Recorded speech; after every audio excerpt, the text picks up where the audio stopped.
गोड आंबट चव असणारी, लहानांपासून मोठ्यांपर्यंत सर्वांना आवडणारी, तसेच तोंडात टाकताच विरघळणारी अशी आपण ही आवळ्याची कँडी बघतोय।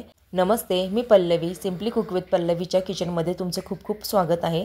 चला तर मग किचनमध्ये जाऊन आपण आवळा कँडी रेसिपी बघूया। आवळे मंडईत दिसल्यावर मला तो मोह आवरलाच गेला नाही, म्हणून मी इथे 1 किलो आवळे आणले होते। त्याच्यातले मी अर्धा किलोची आता आवळा कँडी बनवणार आहे। चला तर मग बघूया ही रेसिपी आपण कशी करायची आहे। खूप छान होते आणि खूप सिंपल आणि साधी आहे। त्यासाठी अर्धा किलो आवळे इथे मी स्वच्छ धुवून अशी पुसून घेतलेले आहेत। ह्याला आपण स्टीम करून घ्यायचंय। जर पाण्यात उकळले ना तर त्याचे सर्व जीवनसत्व निघून जातात, त्याच्यामुळे आपल्याला स्टीमच करून घ्यायचे आहेत, म्हणजे हे कळ्या ह्या वेगळ्या होतील बियांपासून। आपण ह्याला आता स्टीम करून घेऊया।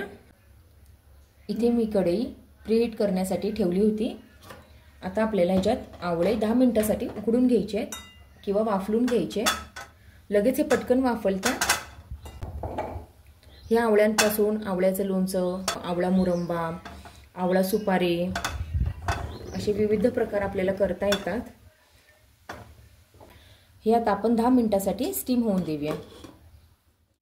10 मिनिटं झालेली आहेत। आपण गॅस बंद करूया। तुम्ही बघू शकता खूप छान असे हे फुटल्यासारखे झालेले आहेत, म्हणजे आपले छान असे शिजलेले आहेत। सर्व आवळे आपण असे बॉलमध्ये काढून घेतलेले आहेत। त्याला 15 ते 20 मिनिटं आपण गार होऊन द्यायचे आणि मगच हे मिक्सरला आपल्याला ग्राइंड करून घ्यायचे। इथे आता आपल्याला सर्व आवळे असे सोलून घ्यायचे। खूप पटकन आणि फास्ट असे सोलले जातात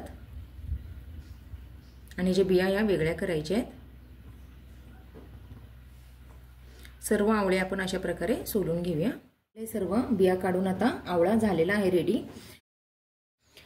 ह्यात आपल्याला मिक्सरमध्ये छान बिन पाणी घालता वाटून घ्यायचं, एकदम बारीक असं वाटायचं आहे। अशी आपल्याला छान अशी बारीक ह्याची पेस्ट करून घ्यायची आहे। आपण सर्व आवळ्यांची अशी बारीक पेस्ट करून घेऊया। आवळ्याची सर्व पेस्ट आपण नॉनस्टिकच्या पॅनमध्ये घालून घेतलेली आहे।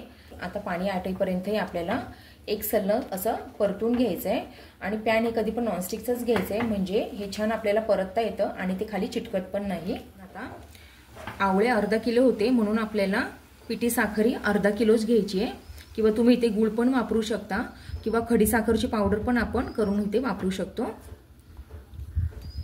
आता हे छान आपल्याला हलवून घ्यायचं आहे। साखर ही हळूहळू मेल्ट व्हायला लागते आणि त्याला पाणी सुटतं। मार्केटला आता आवळे खूप छान येत आहेत, फ्रेश येत आहेत, त्याच्यामुळे तुम्ही एकदा ही रेसिपी नक्की ट्राय करा। हे आता पाणी आटेपर्यंत आपल्याला हे असं हलवत राहायचं आहे। जसं जसं ह्याच्यातलं पाणी आटेल ना तसं तसं ह्याचा कलर पण बदलेल। 5 मिनिटं झालेला आहे। ह्यामध्ये आता आपण चवीनुसार काळं मीठ टाकून घेऊया आणि ते मी 1 टेबलस्पून कॉर्नफ्लॉवर घेतलं होतं, ते 1 टेबलस्पून मध्ये पाण्यातच मी विरघळून घेतलेलं आहे, ते ह्यात आपण घालून घेऊया, म्हणजे ह्याला छान असा घट्टपणा येतो। आता हे छान आपण हलवून घेऊया।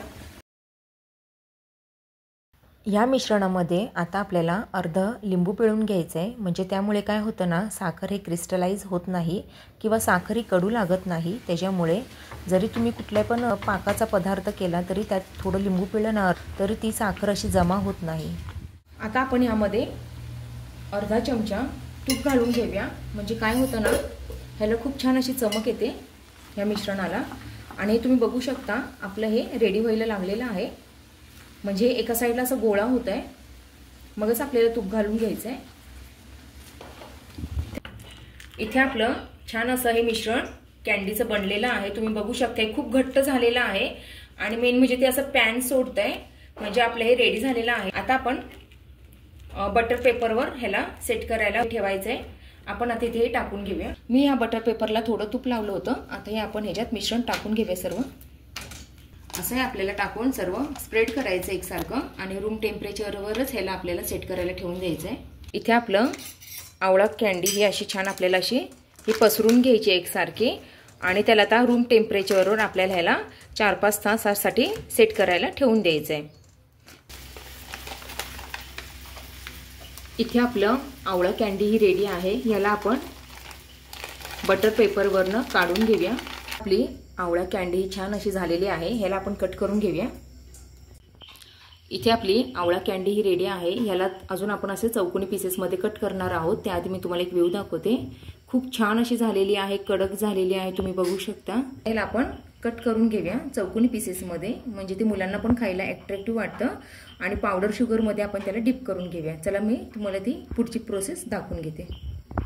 इथे आपले सर्व कॅन्डीजला शुगर पावडर ही लावून झालेली आहे, तुम्ही बघू शकता। लहान मुलांना चॉकलेट म्हणून आपण हे पण देऊ शकतो, खूप आवडीने ते खातील, इतके छान झालेले आहेत। ही रेसिपी तुम्हाला कशी वाटली, आवडली का? मग नक्की लाईक, शेअर आणि सबस्क्राईब करायला विसरू नका। चला तर मग आपण ह्याला छान अशा जारमध्ये भरून ठेवूया। ही आवळा कॅन्डी बघून तुमच्या पण तोंडाला पाणी सुटलंय ना? अहो मग या ना खायला।